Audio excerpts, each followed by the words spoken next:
Buenas tardes. Good afternoon. We are here live from the International Conference on Family Planning to talk about a very important topic that is not really covered.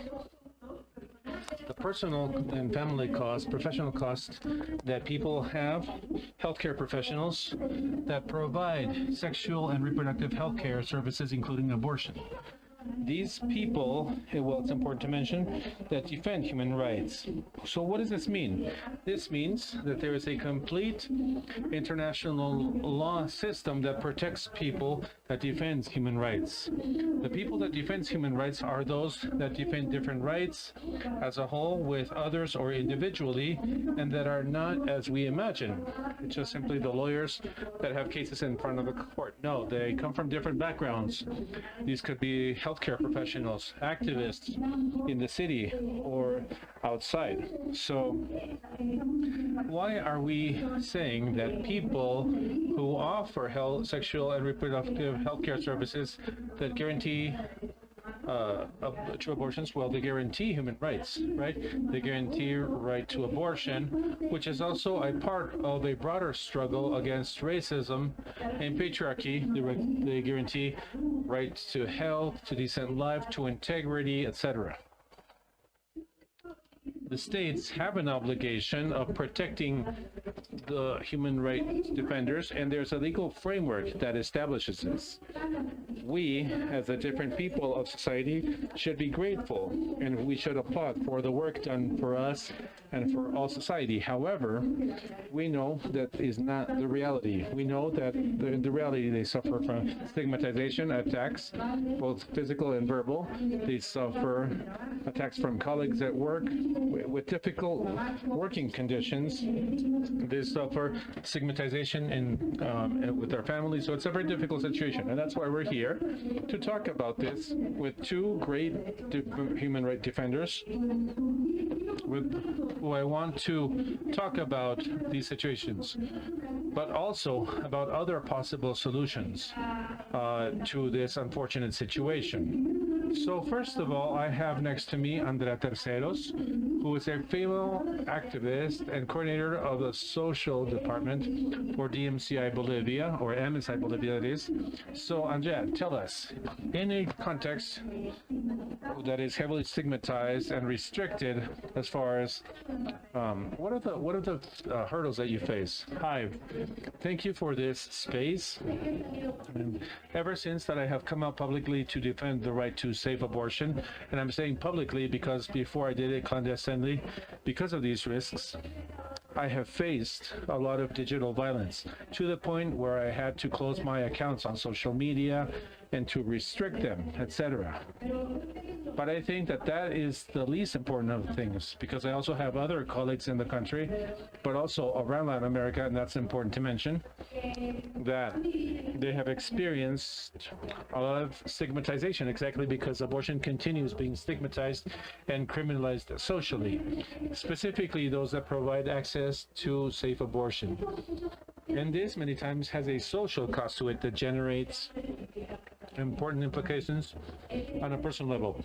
The fact that it is so socially criminalized allows for these people to many times finish isolated from their families, from their beloved families and colleagues, because they don't have a network to count on at the end of the day, either to tell them about how beautiful their day has been or how difficult it has been, because it can also be difficult. And will this allows them to be isolated, and this kind of has a social cost to it, which has its repercussion on the intimacy of people emotionally.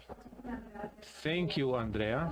And now I also have with me Laura Gil, who is a gynecologist, part of the Safe Abortion Committee and the Right to Decide Association.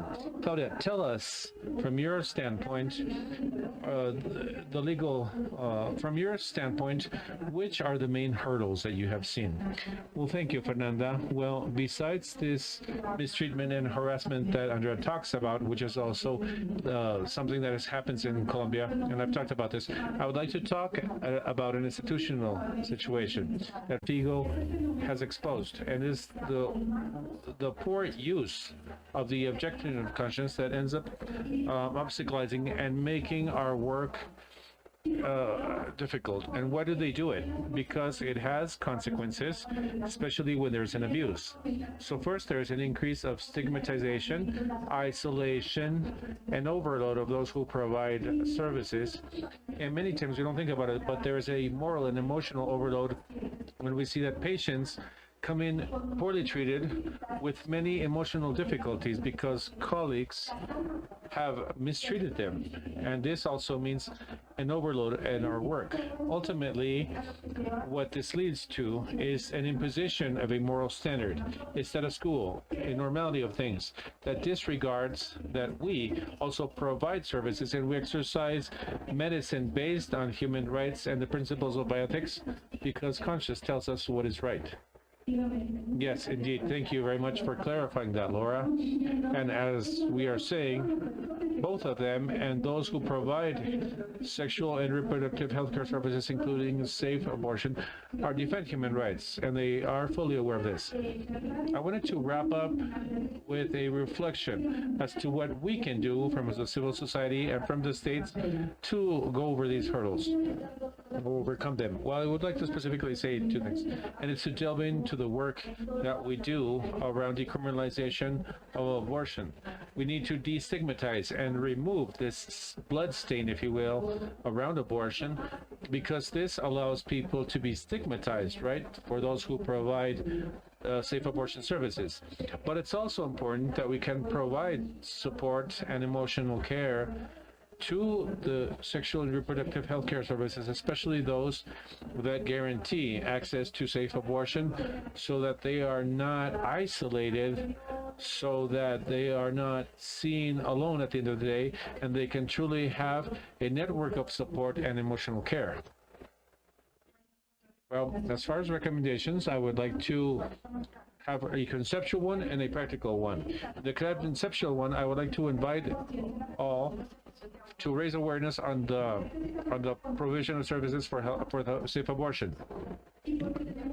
We have to recognize it's not that conscious is an attribute, and to recognize how conscious objection means that a healthcare professional can't meet you to their tasks, their profession, like a OBGYN, they can't do it because of their moral principles, and this is a flaw that has to be covered. While conscience, the role of conscience in the provision of services is basically that of determining the need of providing a service based on bioethics and human rights. And as a recommendation, and following the recommendations of the PAHO, it's about regulating this on human rights, and it's a good example of this because we have a regulation in the jurisprudence with the Constitutional Court that talks about basic principles. For example, that only those who do that we can see how the anesthesiologists and those who provide administrative services decide to become objectors of conscience and damage the quality of the services. But also, if somebody objects conscience, they have to refer this patient. That is, they can't simply refuse to provide the service, and as our Constitutional Court says, you can do that if and only if you provide the service. So this is an invitation to follow these guidelines so we can have a regulatory framework, but to exercise the objection of conscience based on the principles of autonomy and human rights. Thank you both. I wanted to tell you that we have documented many of these violations to defenders. We have a QR code where you can also have access to the solutions, to the key principles to protect defenders, to invite you to join in. We can't allow to be separated from this.